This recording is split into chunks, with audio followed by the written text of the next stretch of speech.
We have a force of 80,000 newtons or 80 kilonewtons on it. The outer diameter of the steel is 80 millimeters.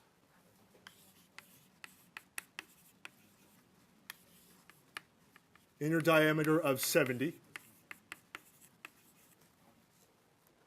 We don't have to worry about the thermal properties in this one. They don't tell us anything about a temperature change.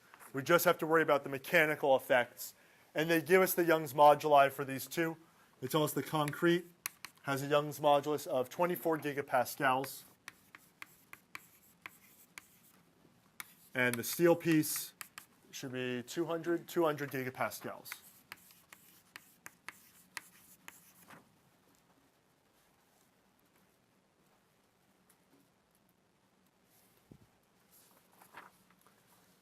We are interested in the average normal stress, or I'll just call it the normal stress, in each of the materials.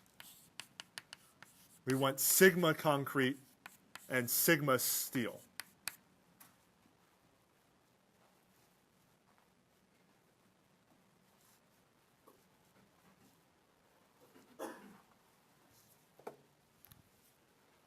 What's the free body diagram we can draw for this one?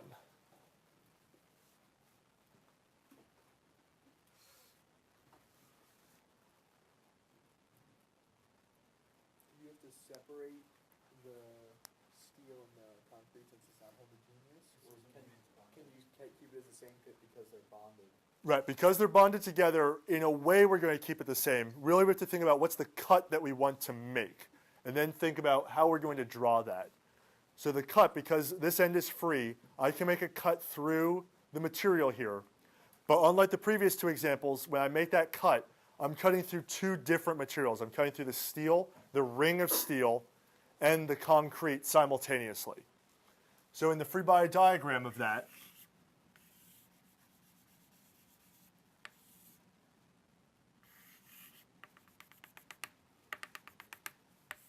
I have that applied 80,000 Newton load. But now because I cut through two materials, I'm going to treat them separately. I want to know what's the internal force in just the concrete. So I'll fill that in so we have a little bit better look at it. And then what's the internal force in the ring of steel? So the force coming out of the steel is over the entire ring of steel. This is a 3D object here. And the concrete is for the entire cylinder of concrete. So one cut exposed two internal forces, whereas before it was only exposing one. We only have those two materials to worry about, the steel and the concrete. So actually this one free body diagram is enough to do the problem. We don't need a free body diagram that just has concrete and just has steel, because one cut through both of them. Right, so that was our one free body diagram that we needed. We can get one equilibrium equation out of this.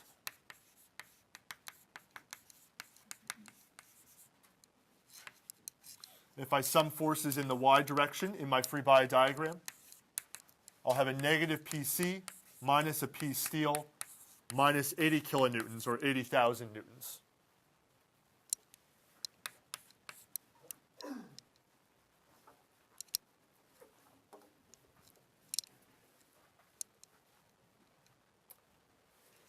That's the only equilibrium equation we can get out of it. We talked about this the other day. I'll rewrite it up here. Our compatibility, relating the deformations of our sections. So in this type of problem where they're bonded together, the concrete and the steel are bonded together, how are the deformations of the concrete segment and the steel segment going to relate to each other? Because of the way they're bonded, are going to deform the same amount. In this case, then, our compatibility equation is delta concrete equals delta steel. Right, to find the deformation in the concrete, first we see there's no temperature term here. We're not raising the temperature. We're not lowering the temperature. The only term we'll have here then is the PL over EA. We don't need to worry about the thermal term, the alpha delta TL, just the mechanical deformation, the PL over EA.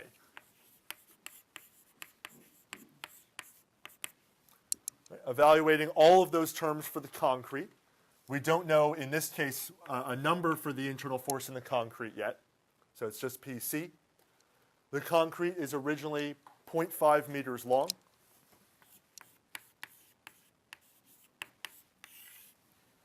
Young's modulus, 24 times 10 to the 9th pascals. All right, so that's just simplifying this down, so I have some coefficient in front of P times P sub C. This will make it easier in the next step than when I equate them if I just reduce this down to that one coefficient. Right, and then for here, the area of the steel piece is going to be the area of the ring of steel. That's going to be the outside diameter minus the inside diameter, or it'll be 80 times 10 to the third, negative third squared, minus 70 times 10 to the negative third squared.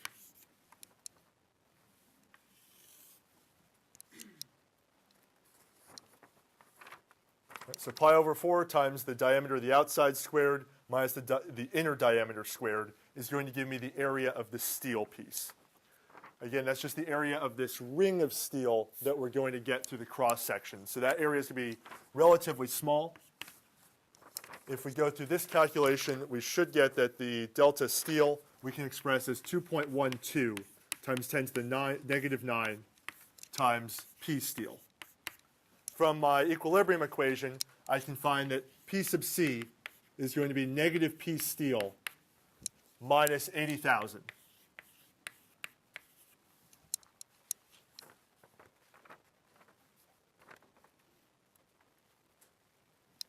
If I substitute in 1a into equation number 3, I'm going to get this in terms of P steel. I know from equation 2 that 3 and 4 are equal to each other. If I then solve for P steel, I can get my solution that the force in the steel, the internal force in the steel, turns out to be negative 57.5 kilonewtons. So it's in compression. And then the force in the concrete will be negative 22.5 kilonewtons.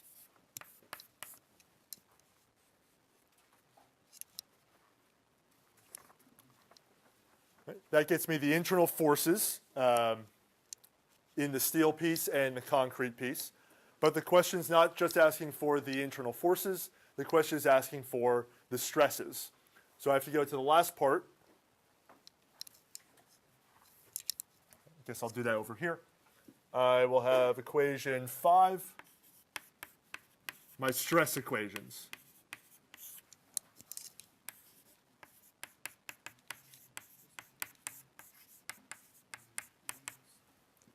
The stress, the average stress is just going to be P over A, which for this problem, numerically I was able to find the stress in the steel, 57.5 kilonewtons. I already know the area of the steel was whatever I calculated here. So I can compute what the stress in the steel is going to be.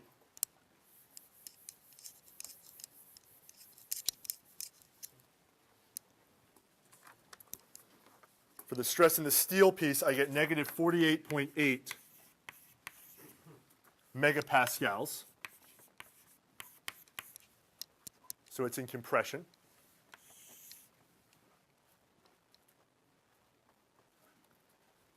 And I know the internal force in the concrete. I know the area of the concrete. If I then put those two things together, the stress in the concrete, I will get a negative 5.85 megapascals, also in compression.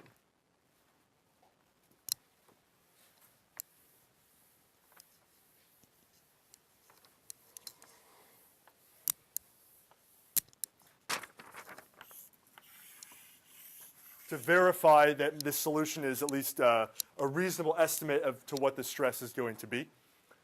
Make sure it's not over the yield stress. Right.